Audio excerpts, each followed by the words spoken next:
Quero convidar você a abrir a sua Bíblia em 2 Pedro, capítulo de número 1. Nós vamos ler a partir do versículo de número 12. Segunda carta do apóstolo Pedro, capítulo de número 1. Nós lemos a partir do versículo de número 12. 2 Pedro, capítulo 1, a partir do versículo de número 12. Diz assim, 2 Pedro, capítulo 1, a partir do 12. Por essa razão estarei sempre pronto para vos lembrar essas coisas, mesmo que já tenhais conhecimento delas, e estejais firmados na verdade que já está convosco. Considero justo despertar-vos com certas lembranças enquanto ainda estou neste tabernáculo, sabendo que em breve deixarei este meu tabernáculo como nosso Senhor Jesus Cristo, assim já me declarou. Mas procurarei esforçar-me para que depois da minha partida também tenhais lembrança dessas coisas em toda ocasião. Porque não seguimos fábulas engenhosas quando vos fizemos conhecer o poder e a vinda do nosso Senhor Jesus Cristo, pois fomos testemunhas oculares da sua majestade. Porque ele recebeu honra e glória de Deus Pai, quando pela glória majestosa a seguinte voz lhe foi dirigida: este é o meu Filho amado, de quem me agrado. E nós mesmos ouvimos essa voz dirigida do céu, quando estávamos com ele no Monte Santo. Assim temos ainda mais firme a palavra profética, e fazeis bem em estar atentos a ela como a uma candeia que ilumina um lugar escuro, até que o dia amanheça e a estrela da alva surja em vosso coração. Saibam antes de tudo que nenhuma profecia das Escrituras é de interpretação particular, pois a profecia nunca foi produzida por vontade humana, mas homens falaram da parte de Deus, conduzidos pelo Espírito Santo. Amém. Obrigado, Senhor, pela Tua palavra.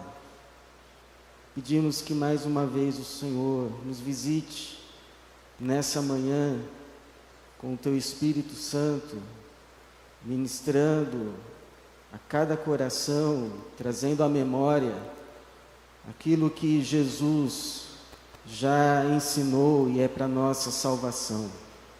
Peço a Tua bênção, para a Tua glória mesmo, e em nome de Jesus. Amém. Nós oramos antes de ouvir a palavra. Nós pedimos que o Senhor nos visite com a sua palavra, que Ele se revele a nós por meio dela.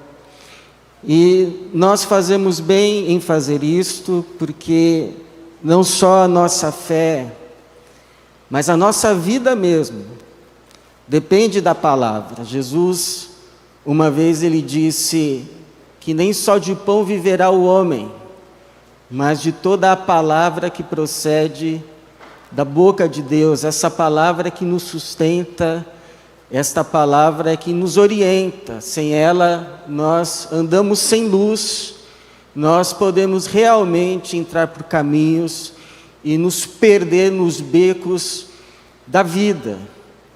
A palavra, ela é também criadora. Foi por meio dela que Deus fez todas as coisas. Disse Deus: haja luz, e houve luz. E todas as coisas, o testemunho bíblico vai dizer que foram criadas pela sua palavra. Palavra que também produziu para nós as Escrituras. A palavra escrita de Deus, como Pedro vai dizer no versículo de número 21, pois a profecia nunca foi produzida por vontade humana, mas homens falaram da parte de Deus, conduzidos pelo Espírito Santo, ou seja, foram porta-vozes de Deus, não falaram a palavra deles, mas falaram a palavra de Deus. Essa palavra não apenas criou todas as coisas, não apenas produziu para nós as Escrituras, mas essa palavra nos gerou a nós mesmos como Igreja de Deus, Igreja de Jesus Cristo. O apóstolo Paulo vai dizer aos Coríntios que eles foram gerados pelo Evangelho que ele pregou. Se hoje eu estou aqui, você está aqui, é porque primeiro a palavra veio a nós. E essa palavra criadora de todas as coisas, das Escrituras, fez também nascer a Igreja de Jesus, que somos nós. Nós não apenas temos a palavra, mas nos tornamos o povo da palavra. A pergunta é: nós oramos pela palavra, cremos na palavra, ter nelas a vida eterna, e de fato a temos. A pergunta é se quando esta palavra vem, nós a reconhecemos, nós a discernimos, nós sabemos, é a palavra, ou não é a palavra. Pergunta é: como que o povo da palavra discerne a palavra? O que a palavra de Deus diz acerca da palavra de Deus? Então, algumas verdades Pedro nos mostra a respeito disso. A primeira é que a palavra de Deus precisa ser lembrada e relembrada. Eu tinha um pastor que dizia que um dos métodos do ensino, do aprendizado, é a repetição. E eu creio que o Pedro concordaria com ele, porque Pedro vai dizer à igreja que ele está escrevendo, aos irmãos, que o que ele vai dizer, ele sabe que os irmãos já sabem. Ele sabe não apenas que os irmãos já sabem, mas ele sabe que os irmãos estão firmados naquilo que eles já sabem. Mas que mesmo assim, sabendo que eles já sabem, que eles estão firmados, ele acha justo repetir, ele acha justo trazer à memória deles aquilo que eles já sabem, a fim de os despertar. Ele vai dizer, versículo de número 12, por essa razão estarei sempre pronto para vos lembrar essas coisas, mesmo que já tenhais conhecimento delas, estejais firmados na verdade que já está convosco. Considero justo despertar-vos com certas lembranças, ainda enquanto estou neste tabernáculo. Ou seja, se a palavra de Deus para de ser lembrada e relembrada, ela é tida como esquecida.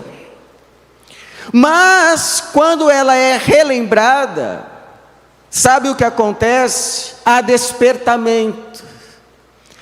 Nós não apenas precisamos conhecer a palavra, mas para que não comecemos a dormir na vida, precisamos ser relembrados dela constantemente. E quando nós somos relembrados dela, nós nos despertamos. Há pelo menos 2 relatos acerca disso no Antigo Testamento. Quando, por exemplo, é levado ao rei Josias o livro que foi achado no templo, já todo empoeirado, esquecido, o livro da lei. E quando leem o livro da lei para o rei Josias, ele rasga suas roupas, porque percebe o quanto ele e o seu povo haviam se desviado da palavra, haviam dormido, estavam como que dormindo, precisaram ser despertados. Vocês estão longe, vocês entendem que são o povo de Deus, mas se afastaram da palavra dele, nem sequer perceberam isso. Por isso precisam ser lembrados, precisam ser despertados. A outra vez é quando o povo volta do cativeiro, foi para o cativeiro justamente por ter se desviado da palavra, se esquecido dela, e aí então tomaram um caminho de morte na vida, foram para o cativeiro, mas Deus teve misericórdia, preservou o povo e o trouxe de volta, não só para reconstruir a cidade, mas para se reconstruírem como povo e povo de Deus. Então Esdras reúne todo o povo junto com outros levitas para lerem ao povo o livro da lei, e eles não apenas leem, mas explicam ao povo, a fim de que o povo pudesse entender.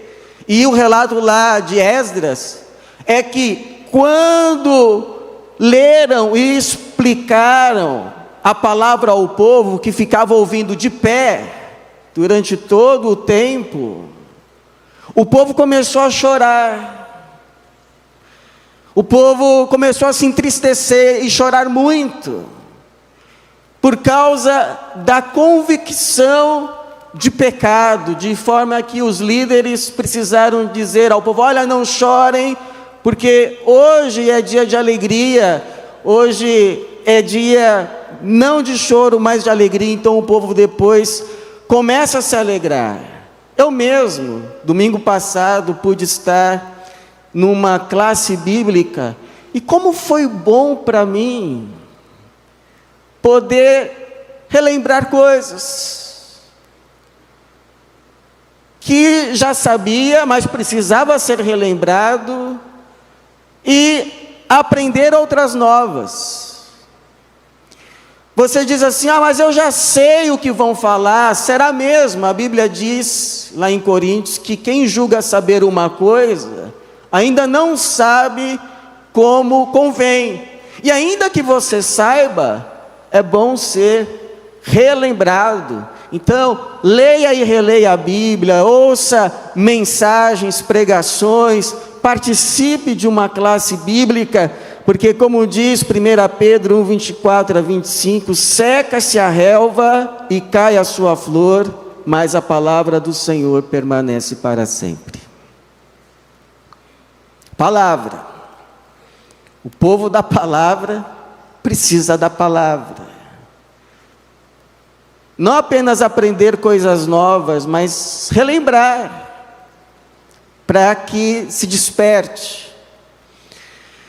Segundo, a palavra precisa ser legitimamente testemunhada. Eu conheço gente que já se desviou do Evangelho por causa de mensagem na internet, foi para seitas.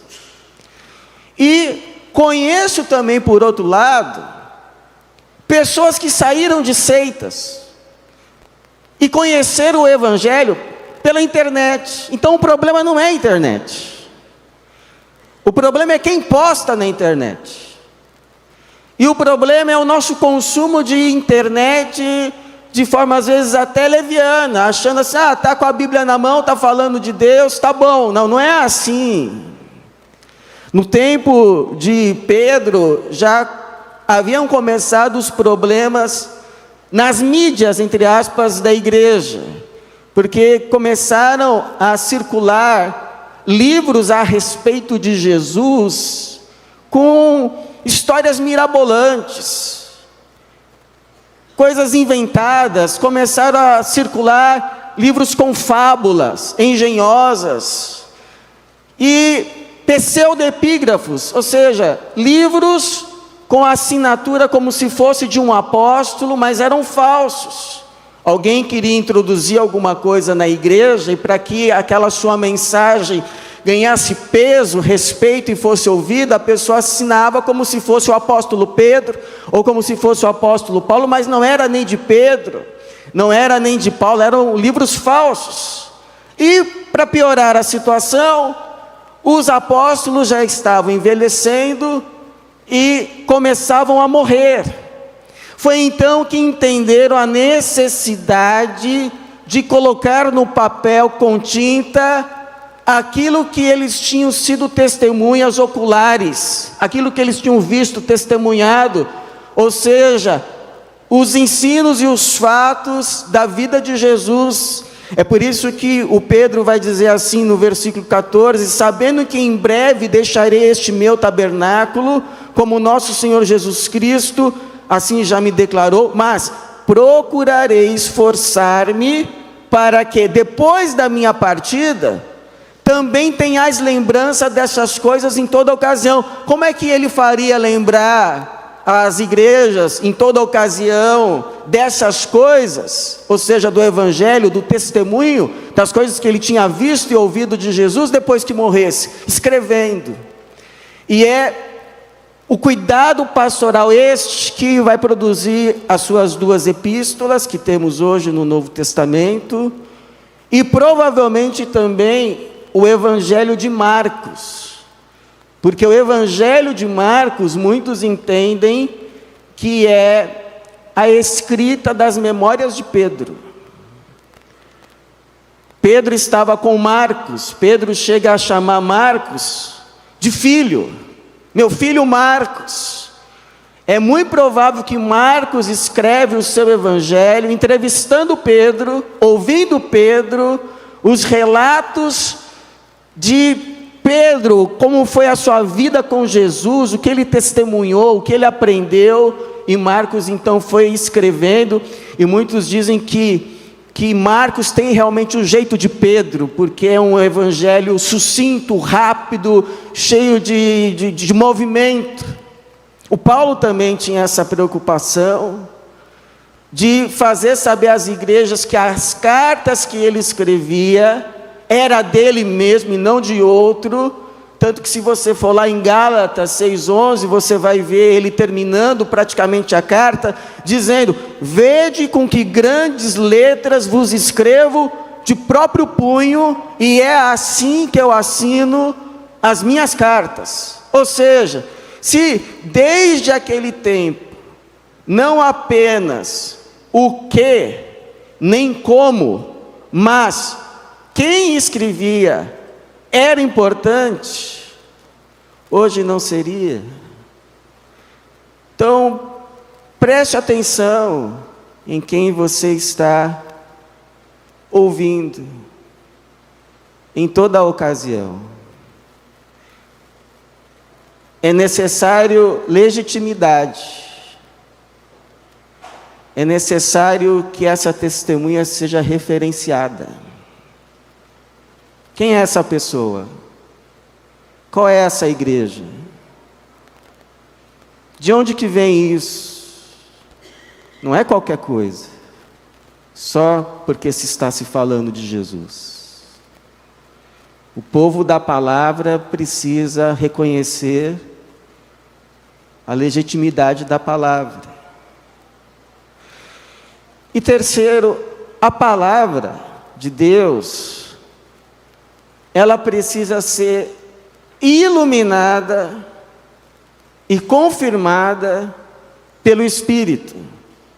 O Espírito que gerou a palavra é o Espírito que a ilumina para que a gente a possa entender, e é o Espírito que a confirma no nosso coração. Ou seja, o Espírito Santo está aí em você, de forma que quando a palavra vem a você, você sabe que é a palavra. Você sabe.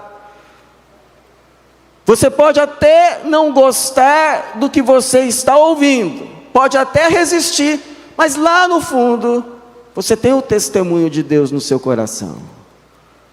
Você sabe, é a palavra. O Espírito Santo toca, confirma, testemunha no seu coração, é a palavra. E aí cabe a você, receber ou não, mas você sabe que é a palavra.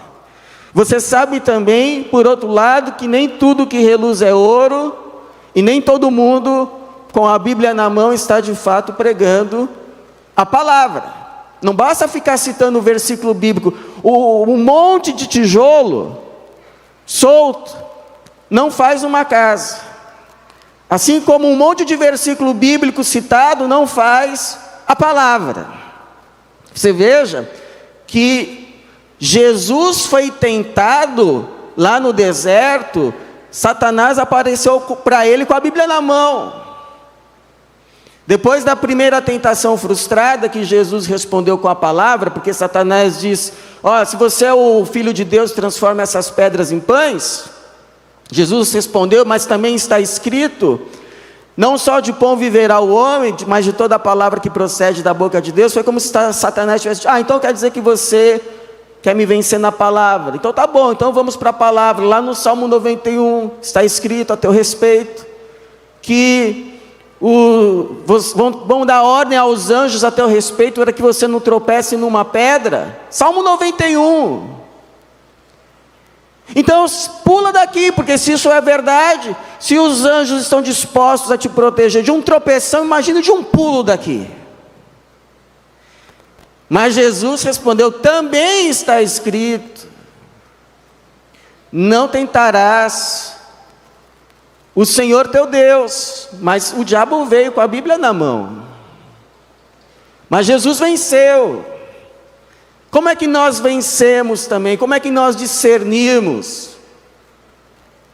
Então, conheça a palavra escrita de Deus, a Bíblia. Leia a Bíblia. Se você lê, por exemplo, 4 capítulos por dia, em um ano você a terá terminado. Outros preferem ler 3 capítulos por dia, 5 no domingo. Alguns leem de forma progressiva, ou seja, livro por livro. Outros seguem um plano de leitura que entremeia uma leitura do Antigo Testamento com uma do Novo. Na nossa igreja, por exemplo, ela disponibiliza planos de leitura. No final do ano agora, eu sei que alguns vão ganhar o certificado por terem terminado a leitura da Bíblia. Quem sabe você no próximo ano não possa ler a Bíblia, ou quem sabe possa começar hoje mesmo. E mesmo quando chegar lá em Levítico, Números e Deuteronômio, você não peça uma graça de Deus para continuar e não desistir. Depois que você passar dali, fica mais fácil. Saiba também que a referência é Jesus. Não se perca na Bíblia, e a forma da gente não se perder é olhando para Jesus. Porque as seitas também usam a Bíblia. Então não basta usar a Bíblia, tem que ter em mente Jesus. Porque se você lê a Bíblia sem ter em mente Jesus, você se perde. Você se perde. A gente lê o Antigo Testamento por Jesus e o Novo também. Ou seja, a gente lê a revelação escrita de Deus a partir da sua revelação máxima. A gente lê a revelação escrita, a Bíblia, a partir da revelação plena, Cristo. Senão a gente se perde. Senão a gente não apenas apedreja quem foi apanhado em adultério, mas também filho teimoso e rebelde. Você sabia que lá no livro da lei, na Torá, tinha uma lei que dizia o seguinte: olha, se o filho for rebelde, for desobediente, você leve esse seu filho lá aos líderes e diga: olha, nós ensinamos esse nosso filho, mas ele não obedece, é um rebelde, é um libertino, não adianta falar, e toda a comunidade o vai apedrejar. Agora eu pergunto, a gente vai fazer isso hoje? O que disse Jesus? Aquele que não tem pecado, atira a primeira pedra. Então vamos ler a Bíblia, mas não nos esquecemos de quem a ilumina, de quem é a nossa chave que a abre, que é Jesus Cristo. E peça que o Espírito Santo ilumine o seu entendimento. O mesmo Espírito Santo que inspirou é o Espírito que agora ilumina. Eu conheço, e você talvez também conheça, pessoas que antes de crerem em Cristo, não adiantava dar a Bíblia para ela, ela até tentava ler, mas não entendia nada.